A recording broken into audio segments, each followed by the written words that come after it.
Hello, I'm Jessica Bamber. I'm the most interesting woman in the world, and today I'm going to show you how to do a watercolor painting of a cup of hot chocolate with whipped cream and chocolate shavings and a little cup of marshmallows in front of it.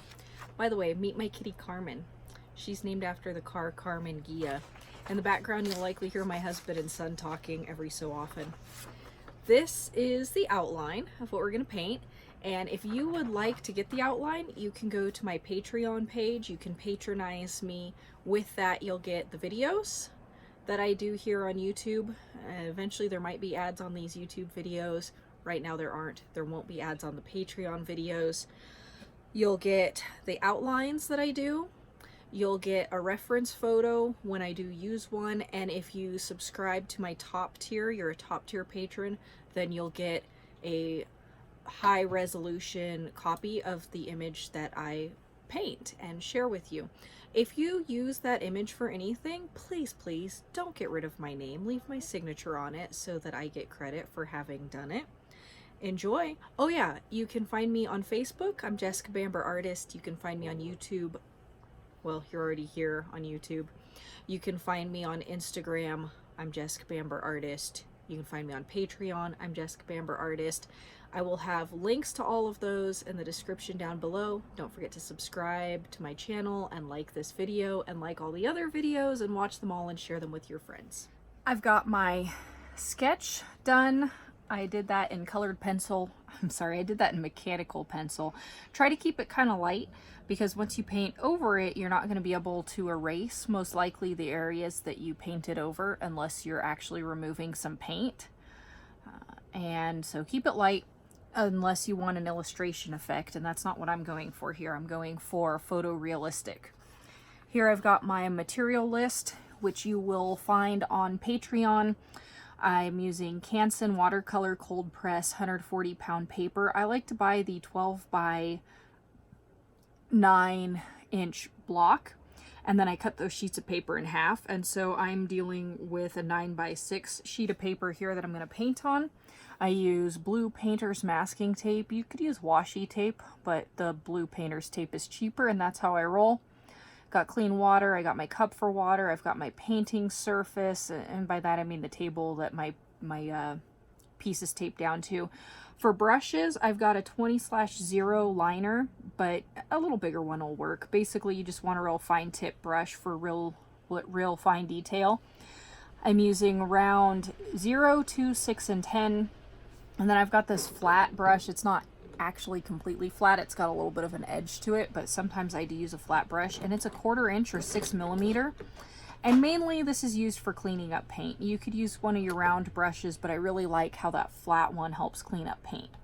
I've got a paper towel. In reality, I don't use the paper towel. I use the Clorox, I think they call them handy wipes or something. They're basically like reusable paper towels. Got a pencil, got an eraser, got my watercolor paint, got my paint palette. For the colors I'm going to use, I'm using tubes of paint, and these are tubes that you can just pick up at Walmart. The only thing that I'm using that isn't something you can pick up at Walmart is going to be this Dr. P.H. Martin's Bleed Proof White and this white gouache. And this is going to be an either or for me.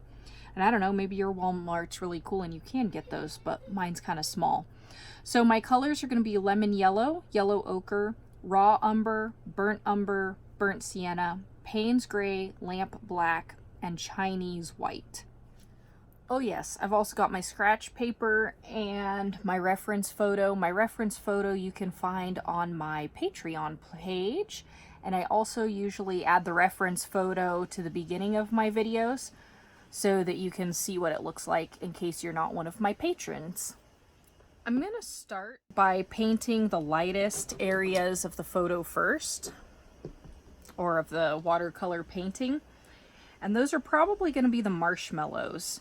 So painting white can be a little bit tricky because you don't just grab white and go to town.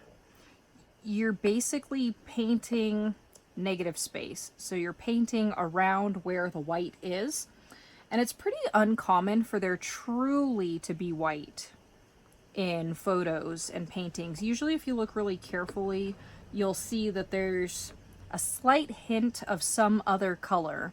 So what we're going to do is, there are a few places that we are actually going to do our best to leave white, let the paper show through. If we accidentally paint over them, we can go over them with the gouache or the bleed proof white. But we're going to try not to have to do that. So I look at the marshmallows, and they're kind of a grayish color and they're kind of a brownish color. So I'm going to take this raw umber and I'm going to try to mix up really, really light raw umber. This is going to take quite a bit of water.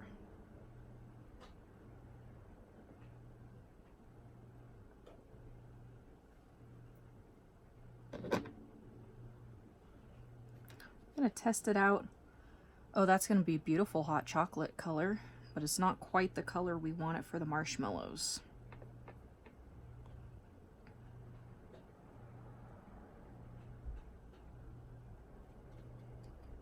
Getting close. Okay, I'm going to pick some of this up and put it in another part of my palette.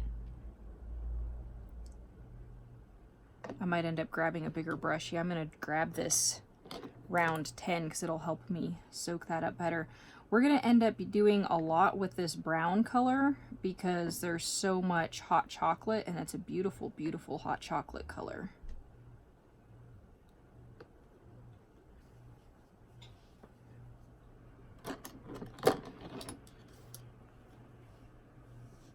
Gonna add some more in there. So if this video is going too long for you, and frankly me mixing up paint might be kind of crummy to watch, use the fast forward button.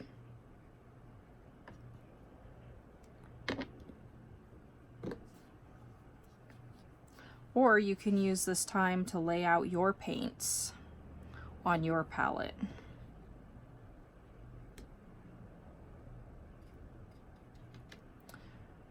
Okay. Let's see how this is going to work.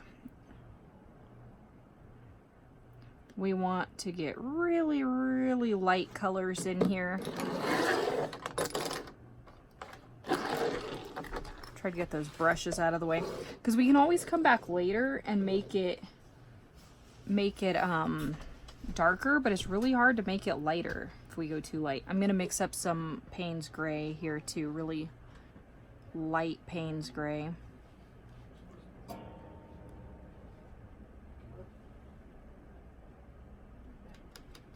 Okay, I think that'll probably work for me. I'm gonna grab some of this brown, grab some of this Payne's gray, see what we get. Still lighter than I'd like, or darker than I'd like it to be.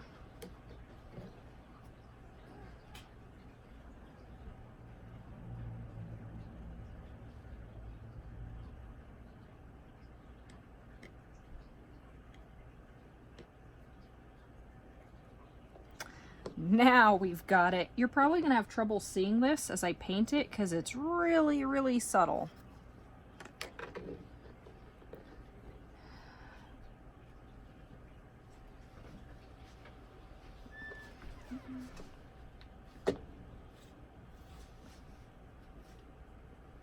I'm using my round 2 for this. I might end up grabbing my 0. We can paint all of the areas that are the very lightest, not completely white, and darker with this. We're going to go back in later and we're going to add some more paint, and that's going to make deeper, richer colors for us.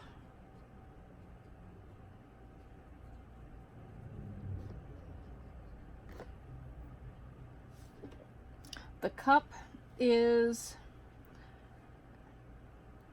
kind of a gray color and it's got some brownish up here. So we're gonna go to our round 6. We're gonna paint in this cup.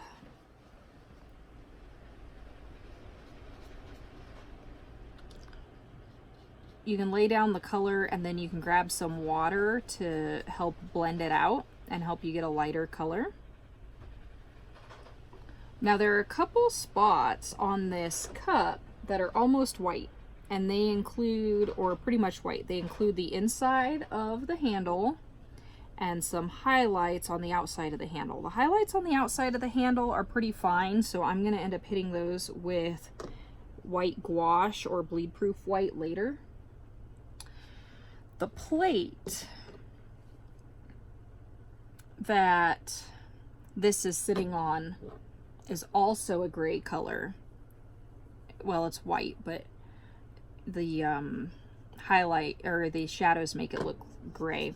You could go up to your round 10 for this if you wanted. I started off with the round 6. I'll probably finish out with that.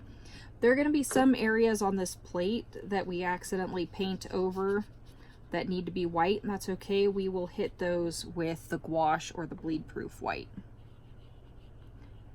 And if you don't have either right now, but you've got the paint set, just a basic watercolor paint set, like the one that I'm using that I bought at Walmart, you can use the Chinese white that's in there, and you can grab the color straight from the tube, and it will be more transparent than if you were to use gouache or the P.H. Martin's bleed proof white, but it's better than nothing if you accidentally go over a place that was supposed to be highlighted and come out white. And you're going to do that at the very end of the project, where you can go over those areas and add in those highlights.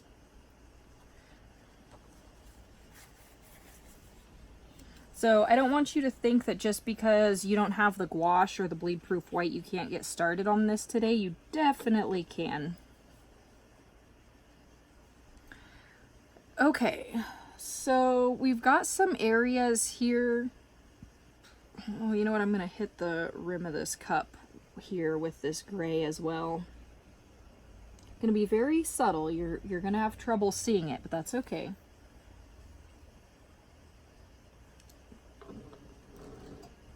This area's got a bit of a gray look to it. These marshmallow reflections here have a bit of a gray look to them, so we'll go over those as well.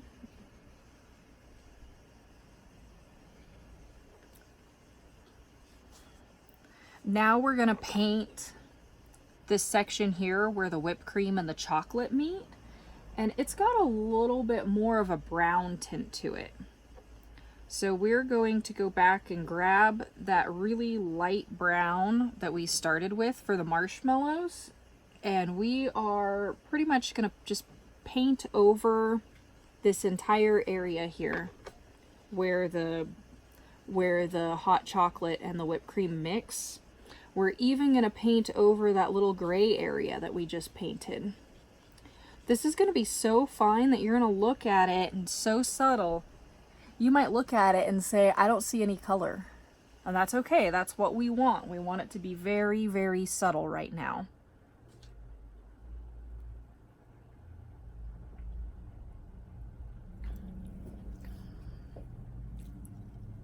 This is what I drink when I paint. It's also what I drink when I work. Basically, I'm an addict. Okay. We've got some gray down here in the bottom of the cup. And it's also very, very light, very subtle. We're going to put that in there.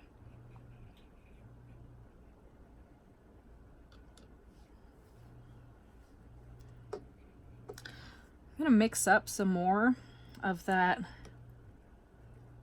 Payne's gray. It's almost like a glaze that it's so thin and so subtle. I want to have that ready when I need it.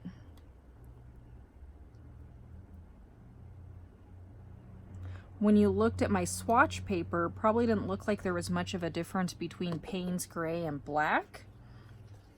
But I find that there's a huge difference when I'm actually using the colors and trying to make shadows and make things darker. Okay, so I just added a little bit more of this really light raw umber over here to the even lighter one. I'm gonna test it out. Yeah, I'm cool with that.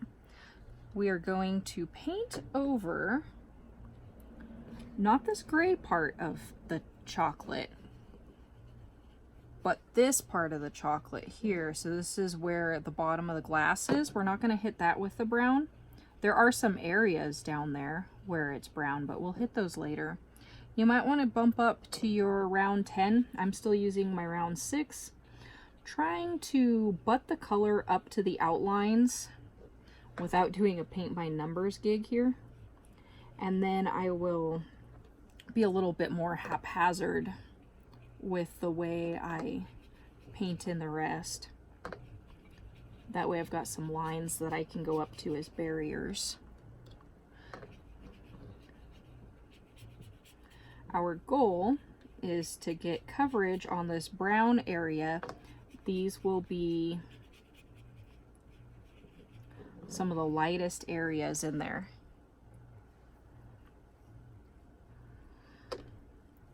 We've got some super light areas up here in this whipped cream and chocolate. They are kind of a buttery color. I found yesterday when I was playing that yellow ochre and lemon yellow made a really nice buttery color. So I'm going to get a lot of water in with that yellow ochre.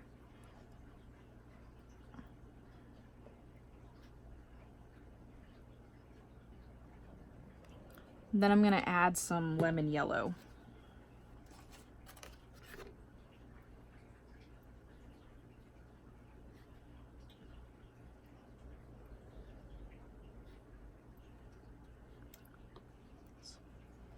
Darker than I want it to be, so I'm going to keep thinning it out.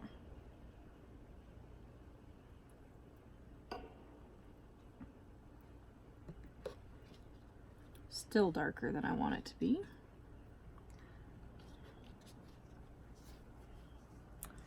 Okay, when you take a little bit of it and you kind of blot it out, you get more of that buttery color. We're going to basically paint that beautiful buttery color in this entire whipped cream area, this entire whipped cream and chocolate area. There are some areas in here that look almost white, but I know myself and I know that I'm not going to be able to keep those white. So I'm going to have to go over with the gouache or the bleed proof white and add those highlights later. You'll notice that my test page, I am picking some color up from that for this buttery area instead of going back to my palette. It's because I liked the really subtle color that I ended up with when I blotted out some of the color on that scrap paper.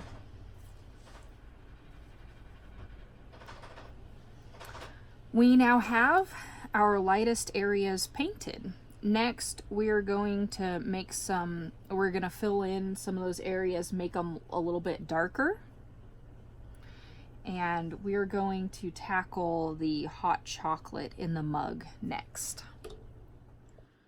With our round 6, we're going to grab the still light but darker brown that we mixed up, and we are going to apply that to the mug or glass of hot chocolate. We're going to end up going back in later and making it quite a bit darker, because when you look at the photo, it's quite a bit darker. We're going to try to avoid those areas of highlights and reflection that are lighter, such as that area there, the reflection of the cup of marshmallows.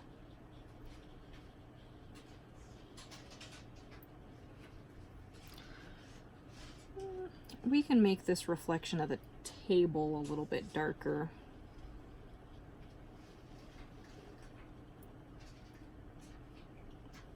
Notice that there's a little bit of brown down there. We're probably going to have to go make that darker later.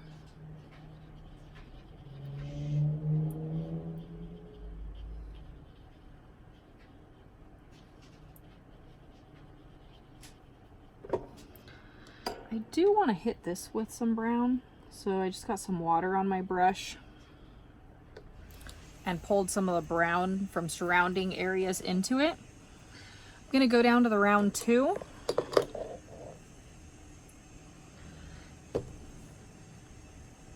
And I want a little bit darker brown, so I'm gonna come back over here to the raw umber, and I'm gonna mix it up with this really watery, I'm not actually with it, but in the same palette cup as this really watery brown.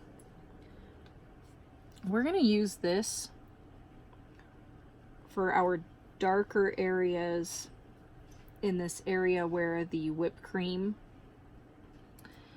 and the chocolate mix. So that was a good one for right there. We need this to be a little bit lighter, so we can mix some more water in with it. Give that a test. That should work just fine. These other areas where the chocolate and the whipped cream mix are considerably lighter. Probably would have been a better strategy. You saw that I just lifted it up to go with that really light. So I'm going back to that really light chocolate. And that would of course be the raw umber that we mixed up with a whole bunch of water.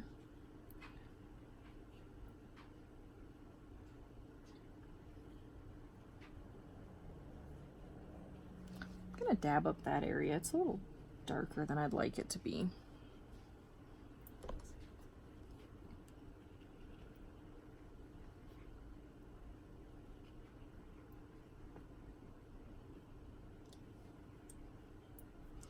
We're gonna darken up this area right here where the hot chocolate is. I want this to be pretty dark. So we're gonna go with a pretty thick mixture of this raw umber. That should work.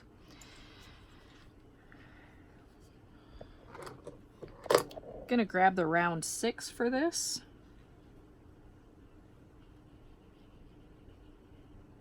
We're gonna put this in pretty dark. We're going to avoid the reflection of the table in the mug.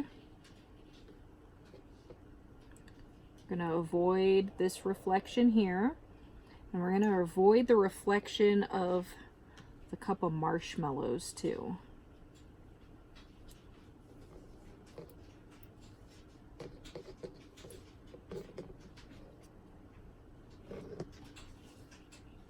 That's the color I want. Nice chocolatey color.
We'll notice when we look at the reference photo that this cup of hot chocolate is a little bit darker here toward the middle of the cup. We will go in later when this is dried. We'll go over with a glaze of some Payne's gray and probably some of this burnt umber, and we'll darken that up. And if we look at the photo, this area here is actually a little bit darker, the reflection off the plate, but I don't want it to be too dark. So we're gonna darken that up a bit. We went with the not completely watery mixture. not the most watery, about like I guess the mid-level watery mixture that we made up.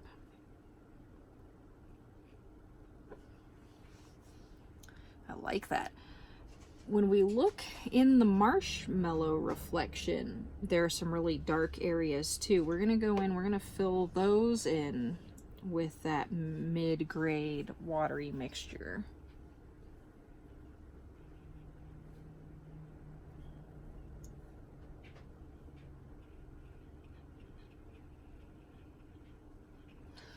And I'm gonna grab the round 2 for this so that I can get a little bit finer detail.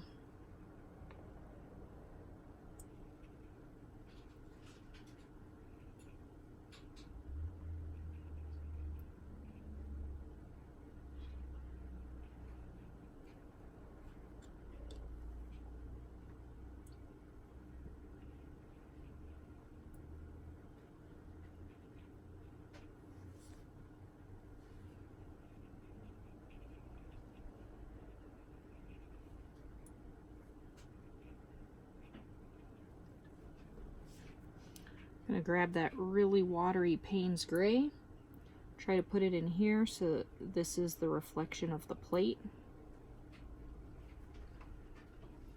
Darken up the reflection of the mug.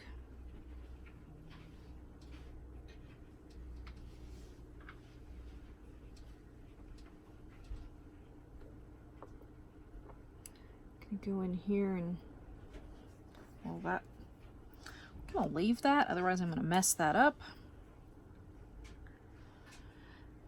Come down here to the bottom of the glass and make this darker with the Payne's gray.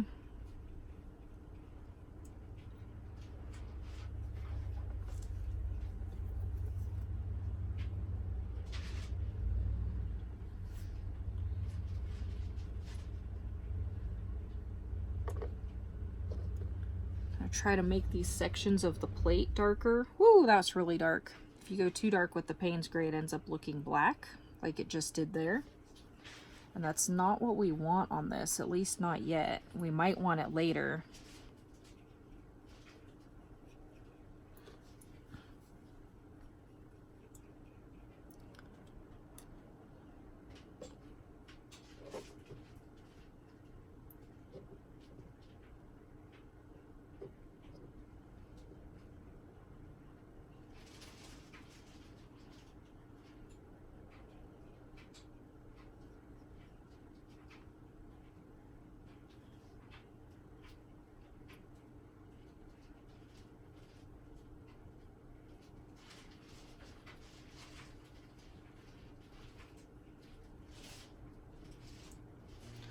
Adding the shadow here around this cup of marshmallows.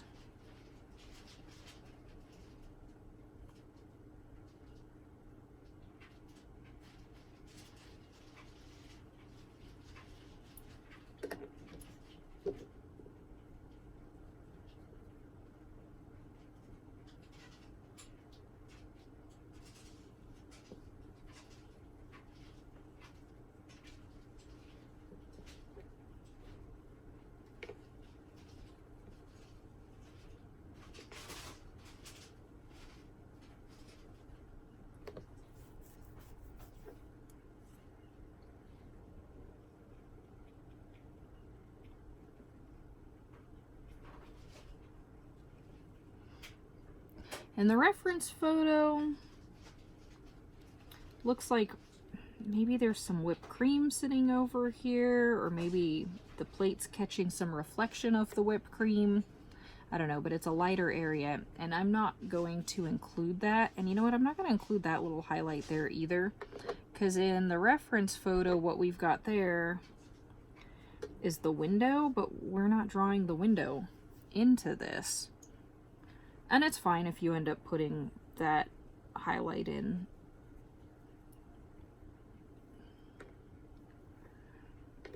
Use your artistic license to add in those shadows and highlights where you think appropriate.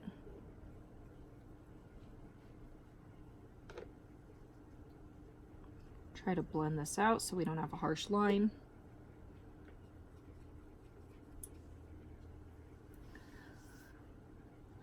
I want some more shadows in here. So I'm going to go over the dark area again, and I'm going to try to blend out that color into the lighter areas.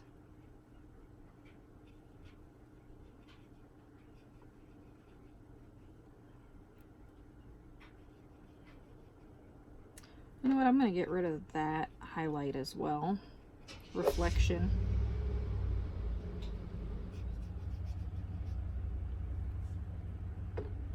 Might want to go up to around 6 for this.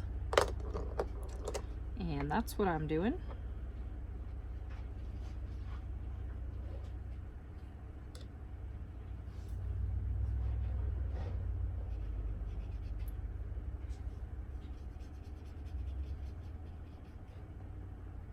Still had some brown on there. So now my plate has a little bit of a brown tint to it, but that's going to end up being okay because that very well could be some reflection of our hot chocolate.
Gonna add the darker shadows here in the mug.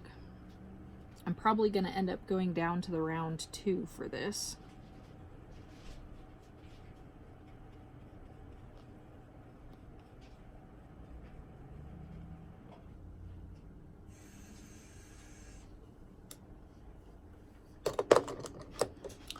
Yep, swapped out for the round 2.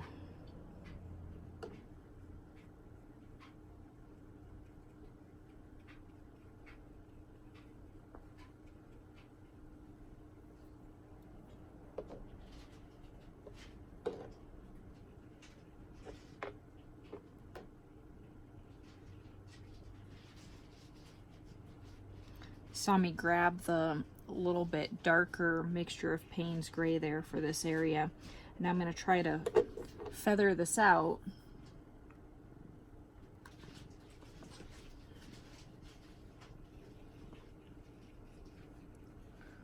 so that I have a nice shadow that's not a harsh edge. We're going to continue to paint the shadows in the mug. Got our round 2 and the thin mixture of Payne's gray. Gonna paint the shadows in the handle, and maybe we need to go with a little bit darker mixture of Payne's gray. I ended up going for that darker mixture of Payne's gray.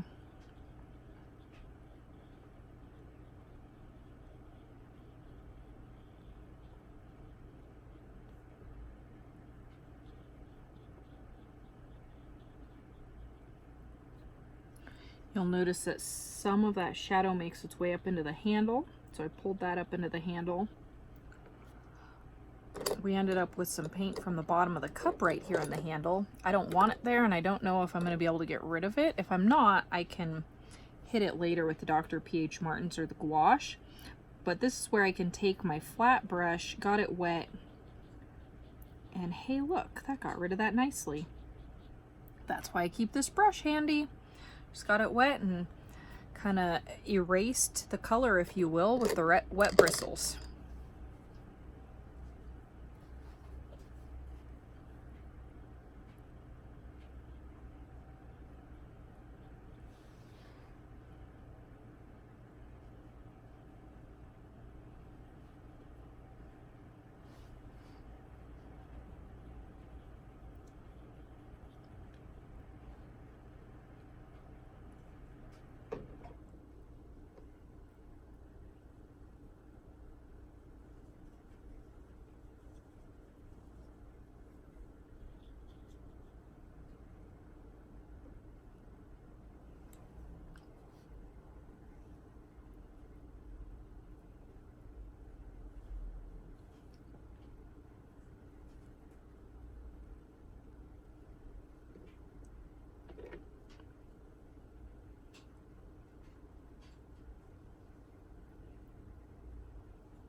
I'm going to add some of the darker areas down at the bottom of this mug or glass. My brush is a little wet there. I'm going to take some of that, I took some of that color off. Dried out my brush. Let's try this again. Gonna need to go with a little bit thicker mixture of Payne's gray there.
With my round 6, I'm gonna go in and I'm gonna grab the Payne's gray, really thin runny Payne's gray. That is essentially a glaze. And I'm gonna go over the darker areas of this cup of hot chocolate. We're at the point now that if we're not careful, we're going to start moving paint around that we didn't want to. So you're going to want to put that glaze on and not move it around too much.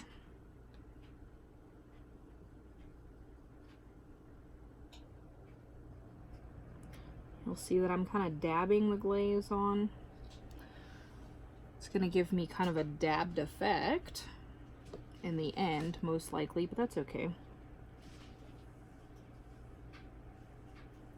Hot chocolate isn't a uniform color and texture. There are reflections in the glass and swirling around in there.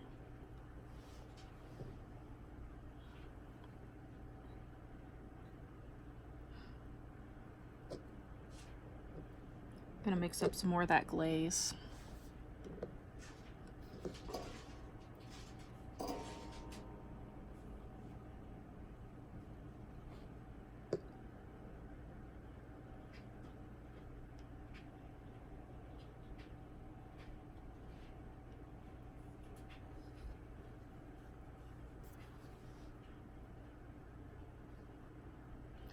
Put that up on this side of the glass as well, in the area that the hot chocolate and whipped cream mix. Put some of that in here as well.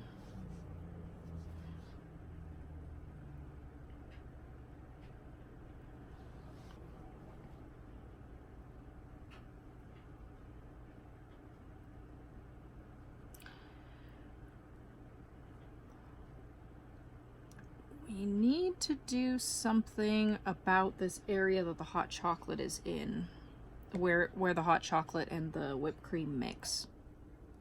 We're gonna need to darken it up a bit. We're gonna need to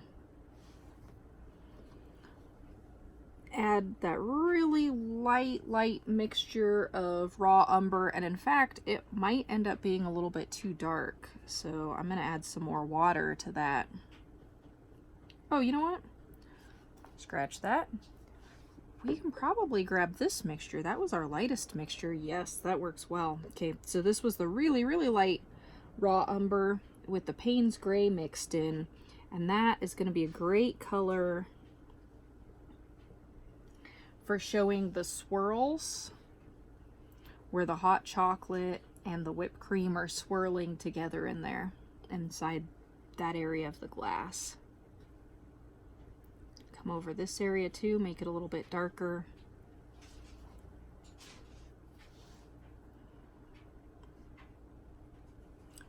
We're gonna let those little dabs of color dry. I'm gonna grab this Payne's Gray.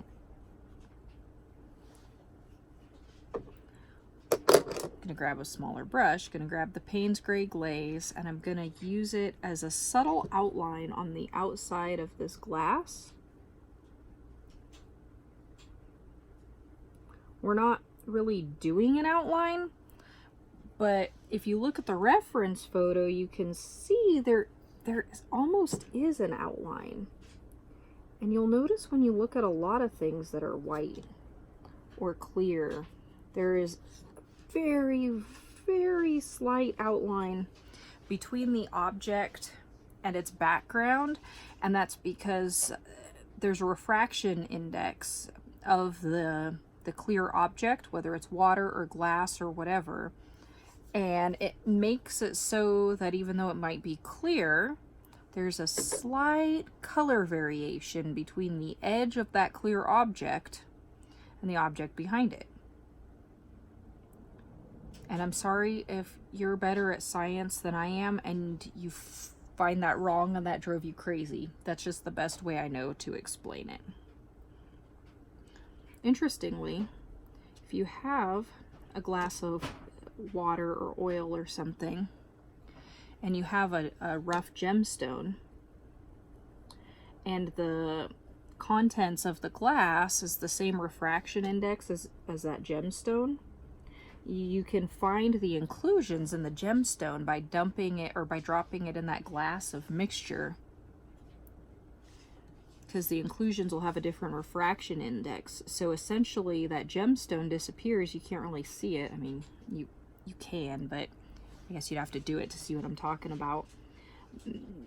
But it makes it so that those inclusions stand out a whole lot easier. I did some faceting for a while. I was never real good at doing it, so I didn't really get into that, but I had to watch some videos about it. Okay, now you're going to be able to see a slight difference between that glass and the background. We're going to mix this lemon yellow, yellow ochre buttery mix. I want it to be even lighter, even more buttery. I'm gonna grab my yellow 6, round 6, and I'm gonna mix this in a different area of the palette than where I had that buttery mixture to begin with, because I want that buttery mixture to be untainted for the whipped cream on top. I might end up liking what I come up with better than the whipped cream, but for now we're going to keep it untainted. Okay, so I've got that buttery mixture in another compartment. I'm going to grab the raw umber glaze that's so light, and I'm going to mix the two and see what we end up with. Ooh, I do like that. I'm going to make that a little bit darker in color. I might end up using that for the whipped cream. Grabbing my round 2. The round 6 would probably do, but I'm going to do the round 2. And we're going to take that glaze, that's that lemon yellow, yellow ochre buttery glaze that we added the very, very light burnt or raw umber and Payne's Gray mixture to. We're going to go over this area. It's okay. And this is the area of the mug where the whipped cream and the chocolate milk mix. We're going to avoid most of this reflection here. But you did notice that I hit some of those areas with that.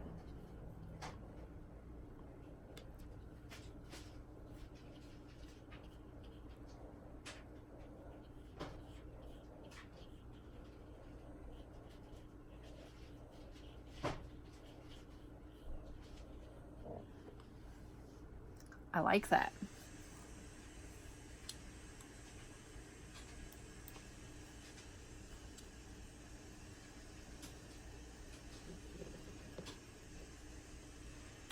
We're gonna go between, oh hey, I don't have my 0 out. That's not my 0.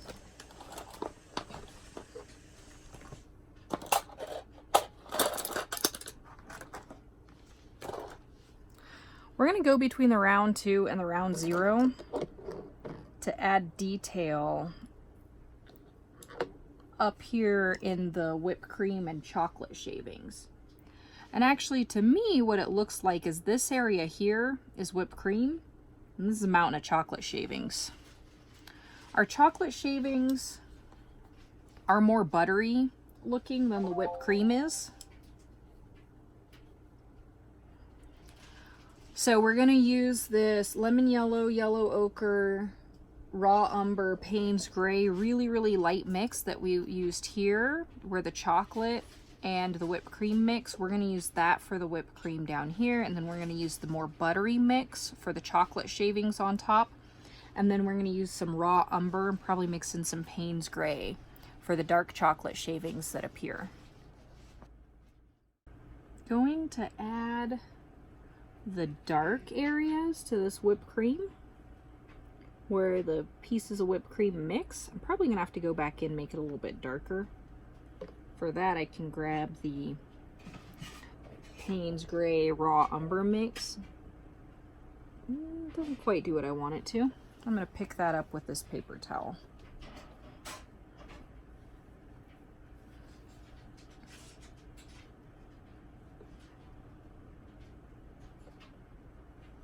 Added a little bit more Payne's gray to that.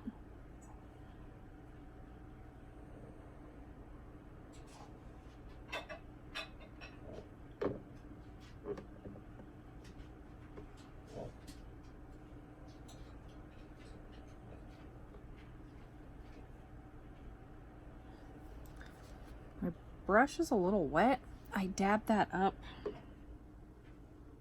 Still leaves me with some color.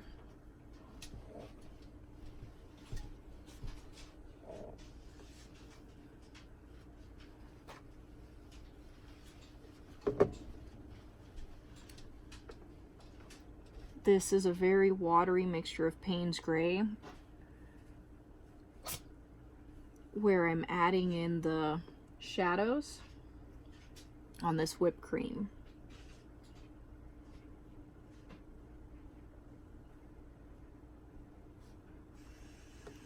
Want an even more watery mixture, so I'm going to get that brush wet. It's going to be very, hopefully, very subtle. Turns out that should have been a highlight there. So I'm going to grab that flat brush and try to put that highlight back. I might not be able to.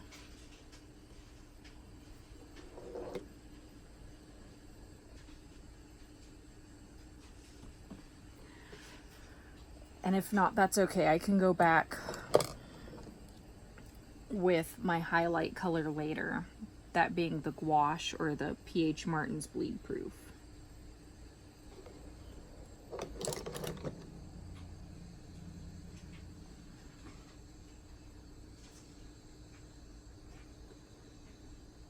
Adding more shadow of the whipped cream. There's a pretty dark edge along the rim of the glass. I'm going to try to put that in.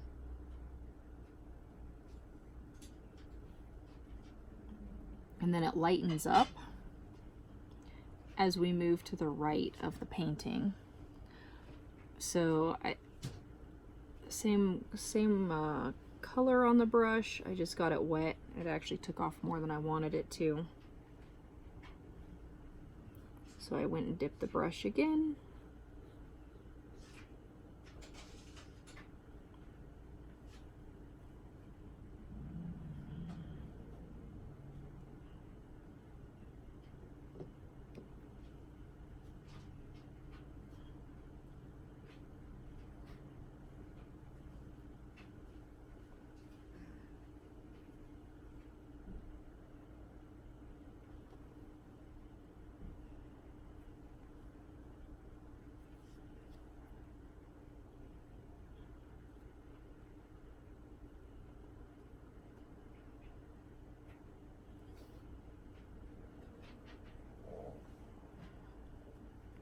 Let's see what happens if we grab some of that Chinese white. We're gonna get a not too watery mixture. I want to be able to see through it, but I want a little bit more of a whitish color for the whipped cream. I don't know if that has any effect. It was worth a try. We're going to go in and we're going to add the dark chocolate pieces. So we're going to take the raw umber and we're going to have a pretty thick mixture.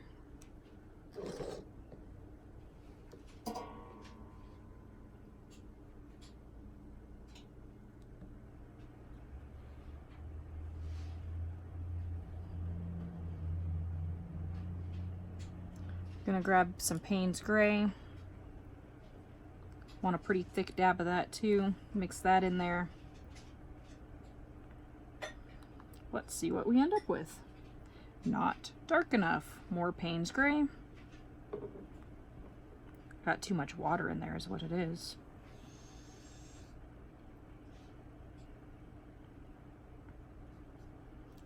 Yeah, I like that. Let's grab some more raw umber.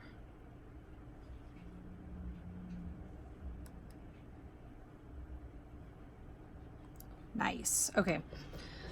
So we're gonna add in the dark chocolate pieces.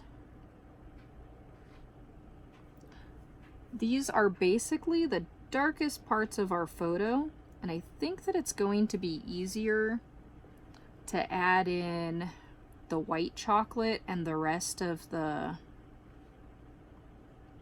whipped cream once we have these dark chocolate pieces in there.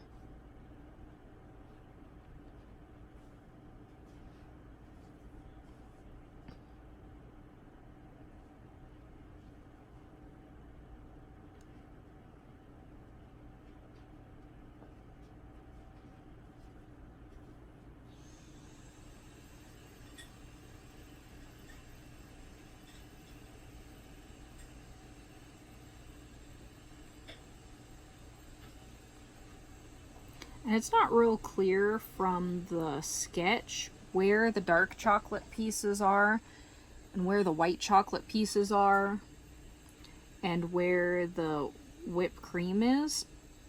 And that's because it's supposed to be a sketch. It's not supposed to be a paint by number.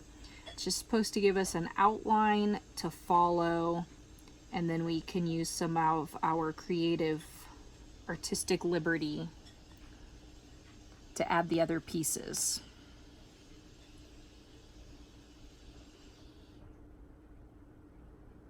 That's what we're doing here.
While we let that dry, we will come down here and we will add more to the marshmallows.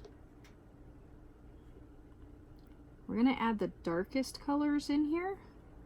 That's going to require us to get a little thicker Payne's gray mixture going on. But I don't quite want it to look black.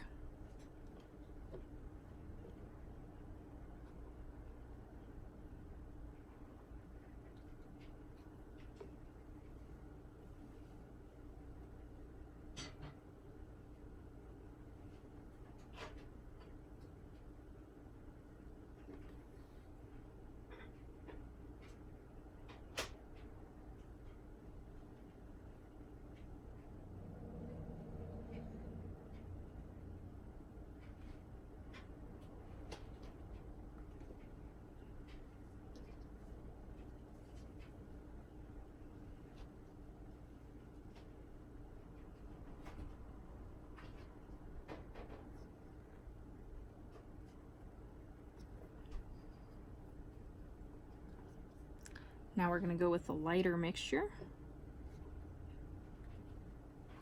and add in some more shadows, but the lighter shadows.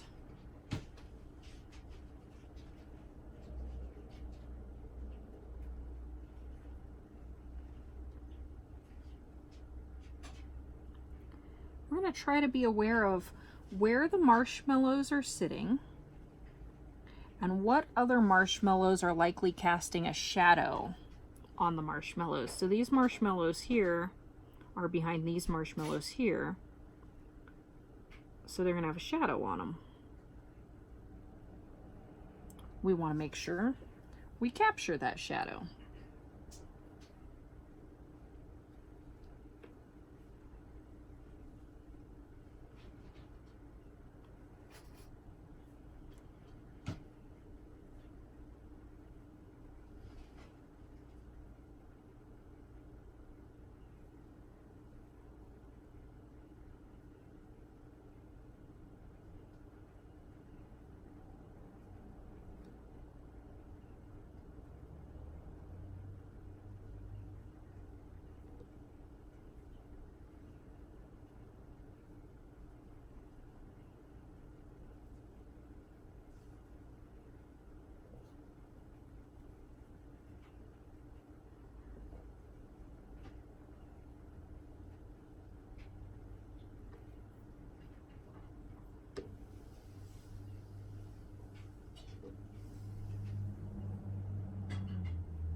Let's go add some of those shadows to the marshmallows here in the reflection as well.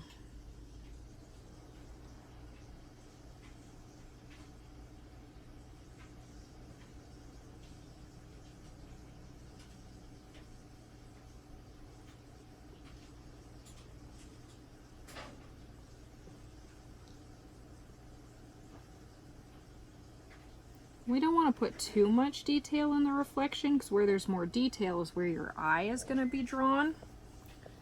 But I would like it to look like, kind of like a reflection of the cup of marshmallows.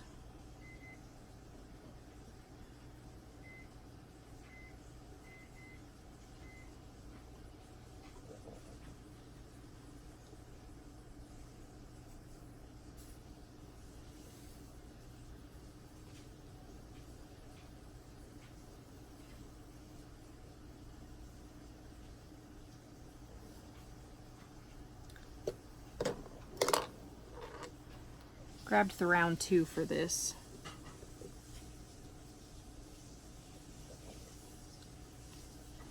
Make sure we don't get it darker than we wanted.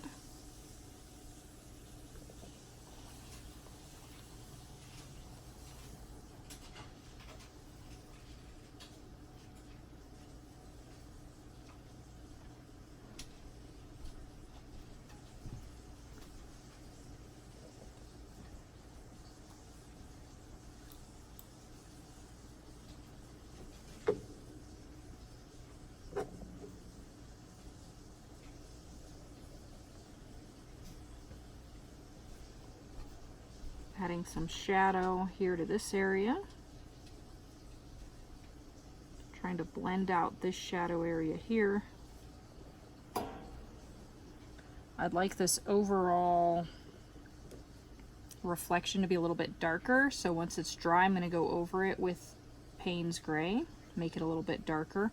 I'm going to do the same thing with this reflection of the dish in the hot chocolate cup. I like that. Gonna make this area here darker.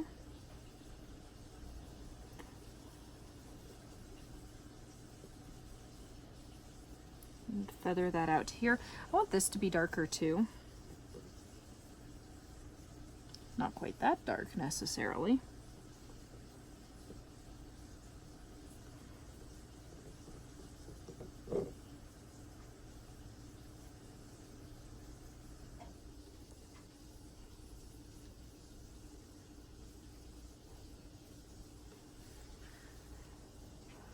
I think that's shaping up nicely.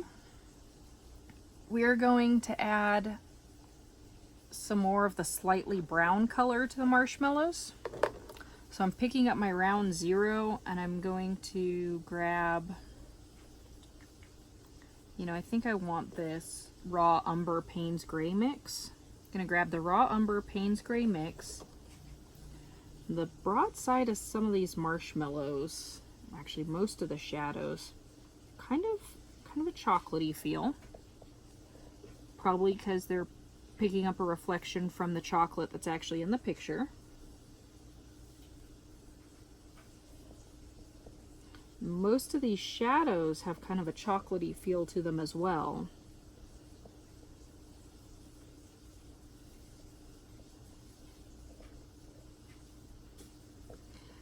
So I'm going to go over the shadows with this Payne's Gray raw umber mix as well.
Going to try to add some more detail and the reflection and the shadows along the rim of the cup.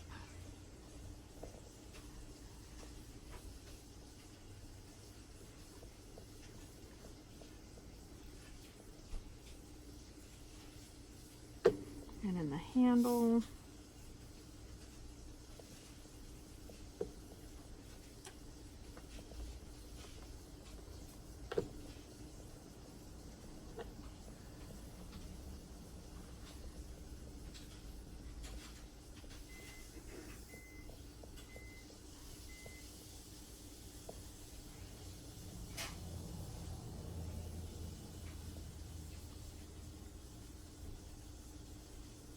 Now we're going to come up here to the chocolate on top of the whipped cream.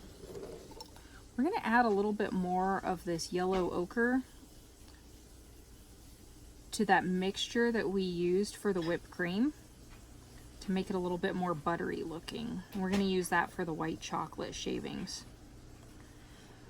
Go quicker if I get a bigger brush. I'm going to grab the yellow, the round 6 to pick some of that up. And that actually wasn't a straight yellow ochre that we had in there. That was yellow ochre and lemon yellow. And I'm going to mix that in here.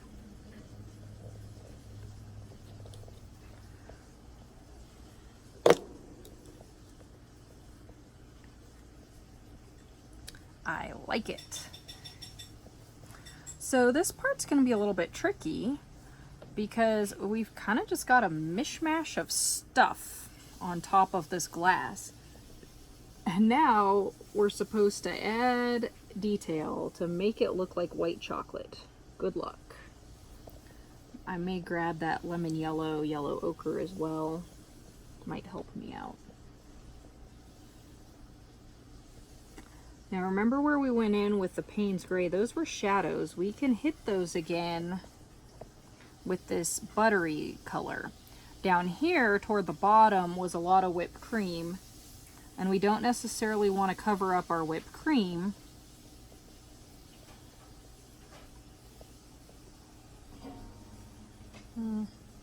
Trying to figure out where I should have that water, because suddenly I feel like it's in the way.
Grab some Payne's gray, put some shadow in some of these places.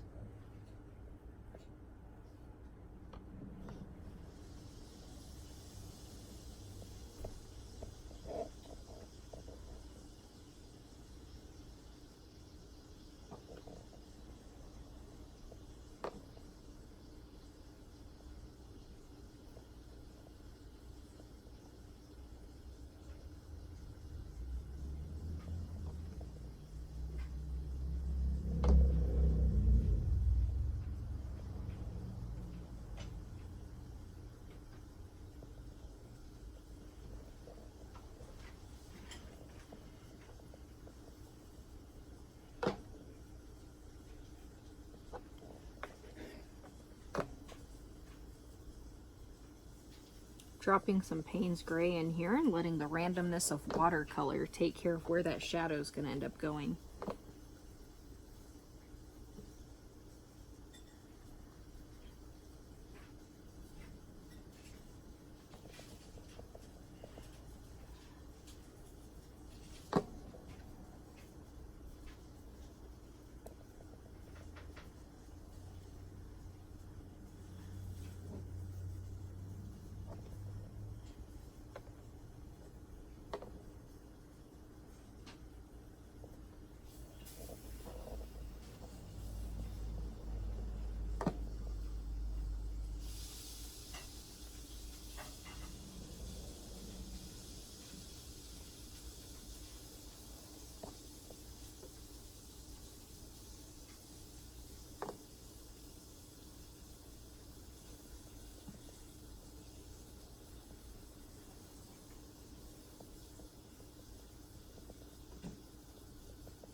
I'm gonna let this dry. It's kind of looking like a mishmash to me. And you know what, while I'm letting that dry, I'm gonna add some more detail where the chocolate and whipped cream mix. I'm gonna mix up another thin batch of Payne's gray